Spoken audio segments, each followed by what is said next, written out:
V roce 2001 jsem odcestoval na legální pracovní pobyt do Spojených států. Jedna z nejprestižnějších společností, Ackerman Handcrafted Log Home v Severní Americe, společnost Skipa a Johna Ackermanových, mě poskytla tuto jedinečnou šanci, jak se naučit stavět sruby na nejvyšší profesionální úrovni, a tedy i možnost následně vybudovat společnost J.U. Sruby Colloredo v České republice. Ackerman Log Home byla založena v roce 1981 a především díky kvalitní práci, dokonalé architektuře a profesionálním jednáním si vybudovala stabilní pozici na trhu. Pobyt ve Spojených státech přinesl hodně nových informací a odhalil postupy a pravidla, která jsou nezbytná pro vytvoření kvalitní stavby. Firma Ackerman je pojmem mezi profesionály a patří mezi dlouhodobé členy Mezinárodní asociace stavitelů srubů a postavila zhruba 60 staveb nejvyšší kvality. Společnost J.U. Sruby Colloredo, která vznikla na jaře roku 2004, se specializuje na vysokou kvalitu provedení srubových konstrukcí. Tomu odpovídá i naše roční produkce staveb. Nesnažíme se za cenu vyšší produkce dodávat sruby s nižší kvalitou. Každá stavba je originál, který přináší našim zákazníkům radost. Nabízíme prohlídky našich staveb přímo na místě u zákazníků, kde je možné vaše případné otázky zodpovědět.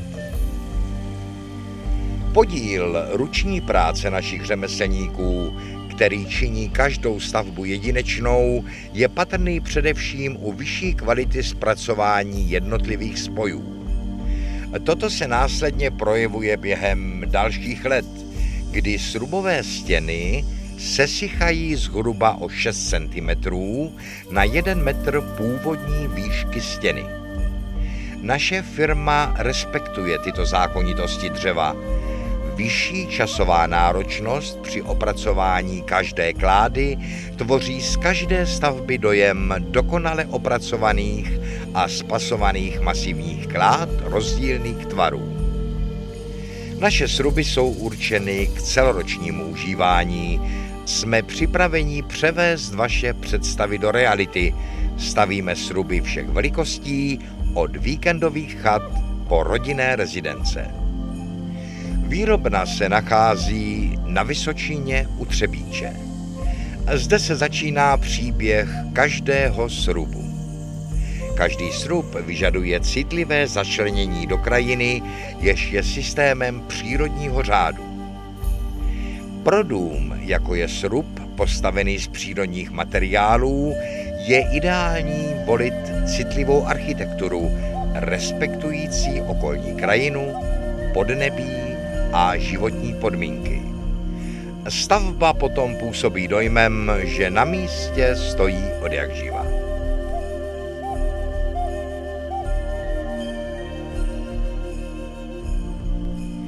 Nabízíme vám vypracování veškeré projektové dokumentace, územní a stavební řízení, voda, topení, kanalizace a domovní čistírny odpadních vod. Při zpracování projektu pro srub doporučujeme využít služeb našeho architekta, který ochotně vyhoví vašim představám a přenese je na papír. Kvalitně zpracovaný projekt je důležitým klíčem k úspěšné realizaci celé stavby.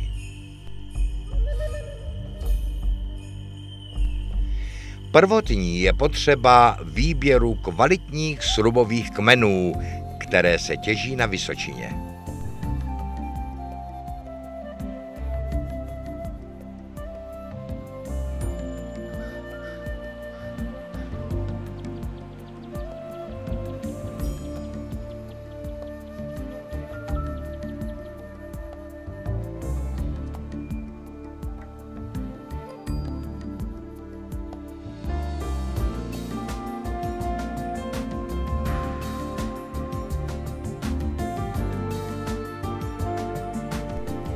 Kláda je nejprve nahrubo odkorněna odkorňovačem a poté ohoblována elektrickým hoblíkem, čím se docílí jednotného vzhledu a hladkého povrchu dřeva.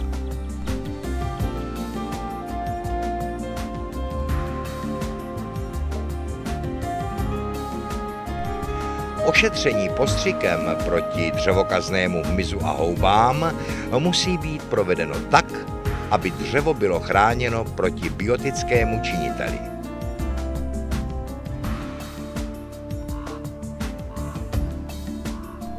Postupné zroubení na dočasných základech v naší výrobně trvá zhruba 3 měsíce. Pro sruby používáme smrkovou kulatinu o středovém průměru okolo 35 cm. Takto široké klády zajišťují tepelně technické, protipožární a akustické vlastnosti srubu. V této fázi dochází k rozvržení klád dle velikosti a rovnosti tak, aby jednotlivé kmeny tvořily estetický celek. Jednoduše řečeno, každá kláda má své místo. Takto vznikne originální srubová stěna.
Seringfit Šebelnoč je anglický výraz pro sedlový rohový spoj, který má výhodu při roubení z mokrého, nevysušeného dřeva.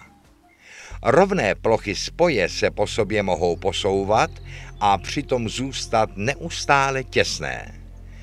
Z kulatého průřezu klády se v místě spoje vyrobí klín, který se obkreslí a rovné styčné plochy zajistí dokonalé utěsnění spoje. Sedlový spoj je při správné technologii provedení pevný a dodá srubové stěně krásný vzhled. Dále také zabraňuje, aby se klády vlivem vnitřních pnutí, vzniklých sesycháním, kroutily a způsobovaly netěsnost spojů.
Podélný spoj klád tvoří mělká drážka, která kopíruje nerovnosti spodní klády. Pomocí kružítka se jednotlivé tvarové originály klády spásávají na sebe tak, že okraj podélné drážky přesně kopíruje tvar sousední klády, ležící pod ní. Uvnitř je drážka hlubší, aby nedošlo k zachycení horní klády vlivem sesychání a sedání, což by mohlo později působit netěsnosti podélných spojů.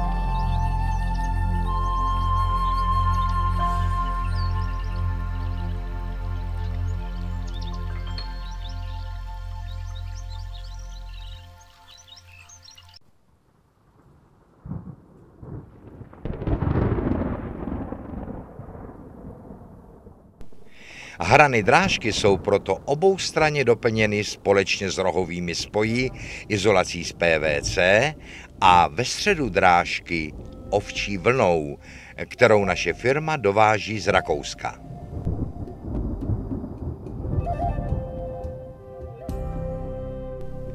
A hrubá stavba je po dokončení rozebrána a naložena na kamion a znovu sestavena na základové desce zákazníka. Opětovné sestavení srubu provádíme během 1 až 3 týdnů.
Konstrukce krovu je nejčastěji z hraněného řeziva.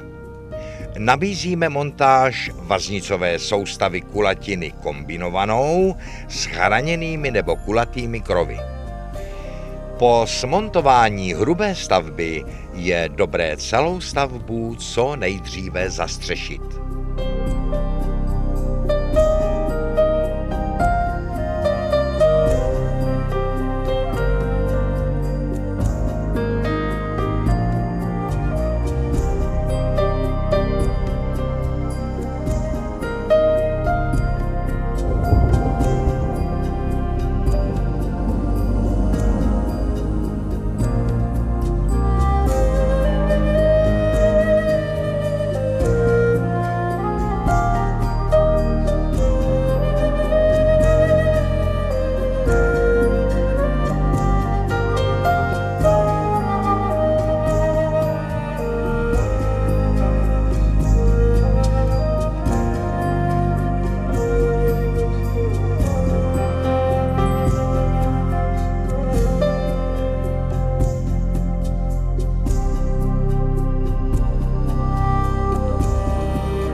Otvory pro elektroinstalaci jsou vedeny středem srubové stěny pomocí husích krků.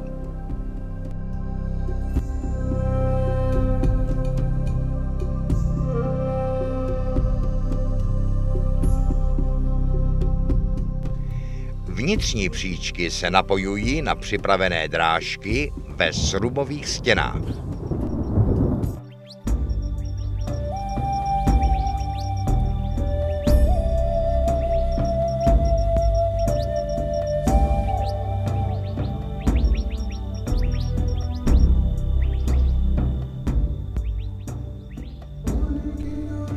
Dobré ošetření stavby po její montáži je dalším důležitým krokem. Cílem je zabránit působení vody na povrchu klád a povětrnostních vlivů. Naše firma vám poskytne k dispozici vzorník nátěrů, kterými je vhodné srub ošetřit. Cena srubového domu závisí především na počtu rohových spojů, druhu střešní konstrukce a propracovanosti jednotlivých detailů jako hoblování povrchu klád, hoblování seříznutých ploch, rohové spoje, parapety oken, stylu vyřezání a osazení oken a dveří. Výrobní proces se skládá z jednotlivých operací vyžadující zodpovědný přístup, přesnost,